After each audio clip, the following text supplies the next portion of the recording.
Hello, this is a quick video on how to set up Calendly. Now, first and foremost, the most important thing is probably the integrations. I'll cover that very quickly, and then I'm going to show you how to set up an event from scratch. So for integrations, there are a whole bunch of integrations that you can use. I use Google and I use Chrome. So I like to have my Calendly with Chrome set up. And by other thing, I do Gmail, and I also have Zoom, which I believe should be in here. And yeah, I also use Stripe, so you can integrate Stripe, Slack. And basically, if you have Outlook, you just click on this and follow the instructions. And it's pretty straightforward. Calendly does most of the work. You just need to know sort of user IDs, passwords, things like that. So let's go back to setting up an event. So normally, once you've set up the first one, you can copy it, copy it, copy it. So that's what I do.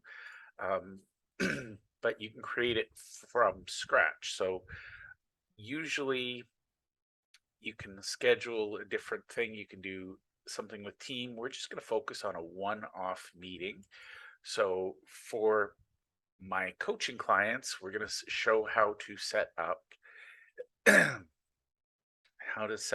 a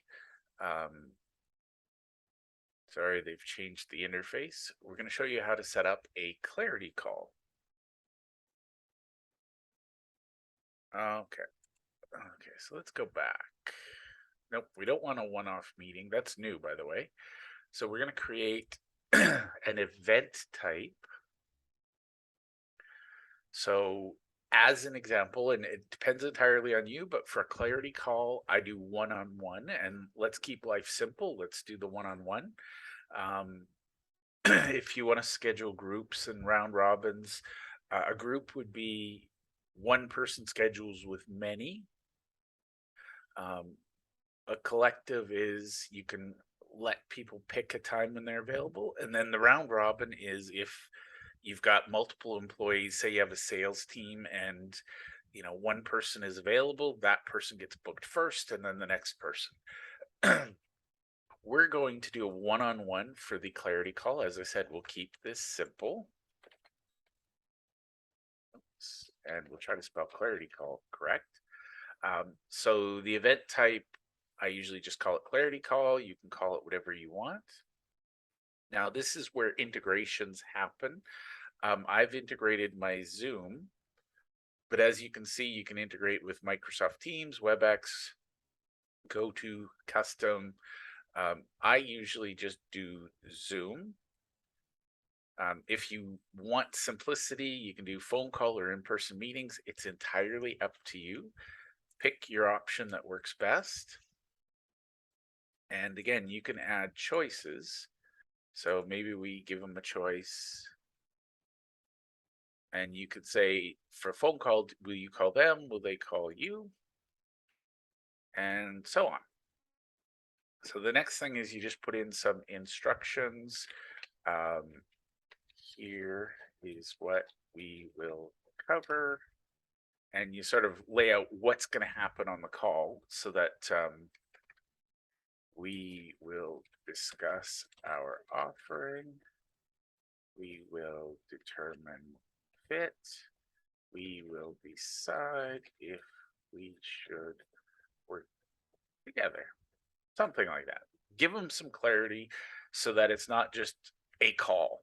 You want a call with an agenda. In this case, I'm showing you how to set up a clarity call, which is to determine whether or not somebody should work with us. So give them the context, make it easy for them to say no.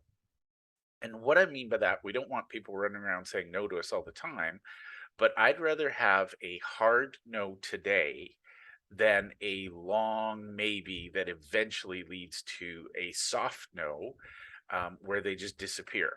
Nothing wastes more time than a potential client that's thinking it over, thinking it over, thinking it over. Little tip for you, they're not. If somebody says, I need to think it over, that's their excuse to get off the call. So make it easy for them. Point blank say, do you think we should work together? Yes or no? And again, you want it to be mutual. So you're deciding if you want to work with them. So put the language in here so that they know that. Now, the next thing is the event link. So it will be your calendly.com slash your name, whatever your user ID is. And then just put in, you can see down here, it's pre-populated it. I already have a clarity call, so it's calling it clarity call 1, and it's just using dashes in between. Now, an advanced tip is use some coloring so that when you look at it, people know what it is. You know what it is, it just makes life easier. So we're going to make this orange. And now the next thing is, when can people book this event? So you'll see we've moved from what event is it to when can people book. And I usually don't give people more than 10 days into the future, because again, this tells me something about them as a human being. If I give them my calendar and I allow 60 days in the future and they book on day 60, that means they need 60 days to think about it. They're not urgent.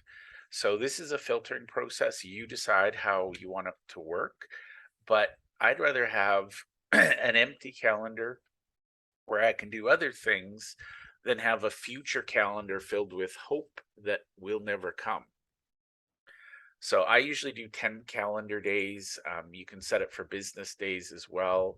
Um, I don't really have a preference. I think 10 calendar days, or if you want to be really technical, give it 2 weeks. So that's 14 calendar days. Now, the next decision is your timeline, your duration, and for a clarity call, the whole point of the clarity call is just a quick, do you have the problem we solve? Do you want us to help you? Getting clear. So it should be quick. So a clarity call, in my opinion, should be 15 minutes, no more. Now, I recognize that sometimes the world, you might have a good conversation, but if you're focused on, should we work together, yes or no, you're looking to see if they're fit, you can accomplish that in 15 minutes, I promise. And by the way, keeping that 15 minutes, keeping that promise to them is a good way for you to show integrity. Now, the next thing is, so we'll do 15 minutes, and you can either use an existing schedule. So for that, you have to set up, I have a default hours one set up where I take calls Monday, Tuesday, and Thursday. So I'm using that default hours. You can see that. Or you can set custom hours just for this event. So if, for example, you only want to do clarity calls on Mondays, you would set that so that I'll show you how. So you can see if I set custom hours, I can set my time zone, and based on the day of the week, I can set a to and from. Now, one thing I'd like to do is leave time for lunch. So I can add blocks. So you could have, say, Monday, you could only take them between 9 and 11, Wednesday, 11 to 1, 3 to 5, whatever. So you can add multiple times in here. Now I'm going to go back to using existing. But that's all you do. And let's say you decide there's a date in the future where I don't want to take any calls. You just select it and delete and hit apply. And you'll see on June 30th, I'm unavailable. So this is a good thing. A lot of people I know, they'll block their calendar itself. I don't like that, because then my calendar looks busier than it is. Whereas if I just don't want to take, let's say I'm going fly fishing or I'm on vacation, I can override it in Calendly, so Calendly won't book me. So I like to use the power of Calendly as much as possible. So as you can see, it's now set. And again, with a clarity call, sometimes they're going to go over. I would never allow more than 15 minutes. Remember, you're not selling on the clarity call. The clarity call is about, are we a fit? Yes or no? So if they're a fit, Then you schedule a strategy session where you figure out exactly what you're going to do together. If they're not a fit, you can talk to them for 5 hours. You're not going to close them. So the goal is not to close on the clarity call. The goal is exactly what it says, clarity. Should we work together? Yes or no. So I'll give a 15-minute cushion.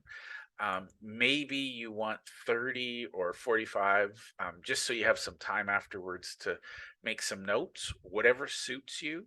Um, but again, I would never allow more than 15 minutes over the scheduled time. So I would never take more than 30 minutes for a clarity call. Honestly, if I get to 30 minutes, I've done something wrong. So always focus on 15-minute clarity call. Okay, and then you can add additional rules for availability. One of the things I hate is just the random start times. Somebody will try to book at 11:15. Maybe I want them to be at 11, 11:30, 12, whatever it is. You can tell them what options you get. Now, the other thing I like to do is the scheduling conditions. I hate waking up thinking I've got an hour to work on something and then, oh, somebody booked something. So for me personally, I never allow people to book within 24 hours. So they always have a day. That's a personal preference. If you have blocked off actual time for sales calls, then I would allow it, the 4 hours. But for me, I like the 24. And then the other thing is, I have a life, I have other things. So I might set the limit and say, I only want to do 10 of these calls maximum a day. So realistically, I like 4 a day. That gives me plenty of time to do other things. Um, and then this is an important setting. I like to detect and show the time zones in the guest's time zone. Now, sometimes they're the same, sometimes they're not. I find people get really, really confused with time zones. So let Calendly make it easy. Now, if you're doing in-person events at your office, you want to lock the time zone to your time zone. Now, the last setting here is a secret event. I really rarely use secret, but what happens is if somebody goes to your calendly.com/your name, it doesn't show up. I want people to find the clarity call, so I'd never ever make it a secret event. And you click next. Now we're going to get into, these are some of the other optional things. I don't do a lot with these other than the invitee questions. Add the questions that you think would be relevant. So for example, if you're looking at, let's say you serve entrepreneurs who do more than 5 million a year in revenue, ask the question, are you an entrepreneur who does more than 5 million a year in revenue? And you can type in the question and you can turn it off later, toggle it off if you don't want it. And usually something like that, I would make it a required question. So if it's required, they can't book until they give you an answer. And you've got options of a one line, so it's a single line of data, obviously, multiple line if it's a longer, for example, the question might be, why are you considering working with us? Give them room to write, so multiple lines. Radio buttons, I believe the way that's set up is they can pick one option. So you'll give the list of options. Let's just check it out. Yeah, so you give the list of answers. You can move it up and down easily. You can delete one. You can include other. And basically with the radio buttons, they pick one thing and then move forward. With the check boxes, it's similar to radio boxes, but I believe you can check all that apply. Or you might ask them, and I like to do this, especially if you're calling them, ask them what their phone number is. So you just hit apply and you can see this is a default question. This is my added question. I can just drag on this over here. You see it turns to the cross. I can go up and down, move it around. So a lot of people don't make this too comprehensive. They want it quick and easy. The reality is, what I would recommend for a clarity call is think about who your ideal client is. What questions would you ask of them so that when the calendar invite comes into your inbox, you can look at it and say, I don't really think that this is a good fit for me. And you can actually delete, you can reschedule, you can postpone, you can delete, you can cancel with reason. Um, but the goal of the clarity call is, should we work together? Yes or no. If you work with left-handed dentists, ask them, are you a left-handed dentist? If they're not, why are you booking? So ask as many questions here as you need to so that you can decide what serves them best. Do you have a clarity call with them, or do you cancel? And by the way, don't rule them out just because if you work with left-handed dentists, they're not a left-handed dentist. Maybe, give them a space to say why they're booking anyways. Maybe they work with an audience of left-handed dentists. So then you just hit save and close.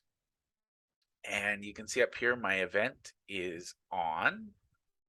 And I can preview, so I can actually click and go see the live page. And you can see we put the text of here's what we're going to cover. They're going to see that, and they'll see that I have availability. Again, it only goes out 10 days, so they can't book too far in advance. Now, I don't use the workflows.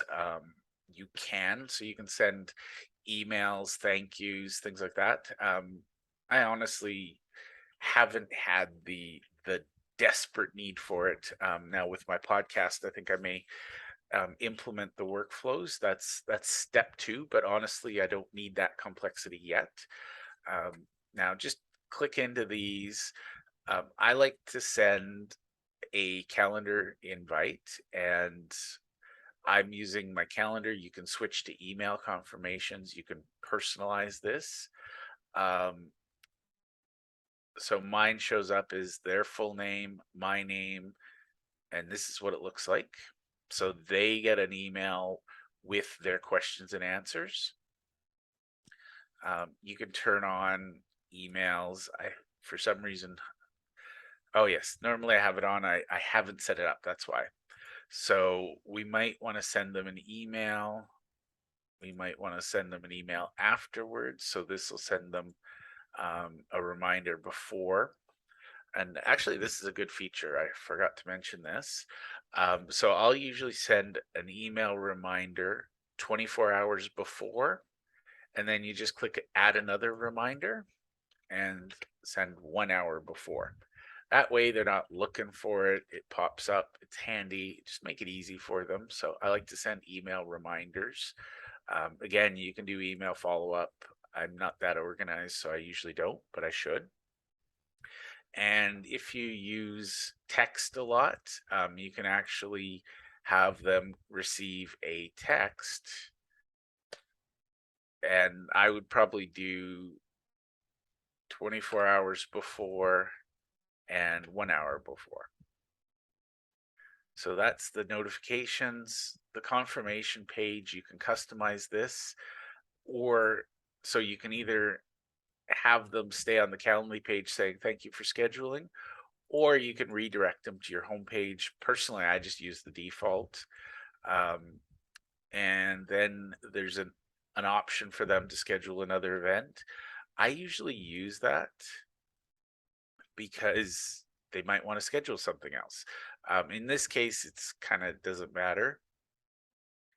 And then you might want to take them to a thank you page on your website. You can add that link here. I'm not going to do it because I don't need to, but you could. So you see, you just put it here and you type in the link. I'm going to cancel that. And that's it, other than if you're charging them, which Clarity Call you're not going to, but you can actually integrate with Stripe and you can collect payment here. I'm not going to show that because it's a little bit beyond what we need to cover, but that in a nutshell is how you set up Calendly. Now, this is on, so I'm just going to show you what it looks like. So you go to your Calendly page, and as you can see, it's the first one to pop up. So I have a bit of an order to mine. You can see there's color coding, things are put together. So my podcasts are all one color. My clarity call is there.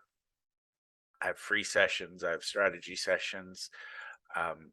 One thing that I didn't know, and this was something I learned by accident, is if you go here, you can see these are all of my appointments. So this one is hidden, this one's hidden, but you can click and drag to change the order. So if you, for me personally, I like to have my clarity call. Where did the other one go? Oh, there we go. So my clarity call should be up here. So when I go to my site, you'll see the clarity call and the strategy session. They book this or this. If they're writing a book, this is the session they book. These are my podcasts.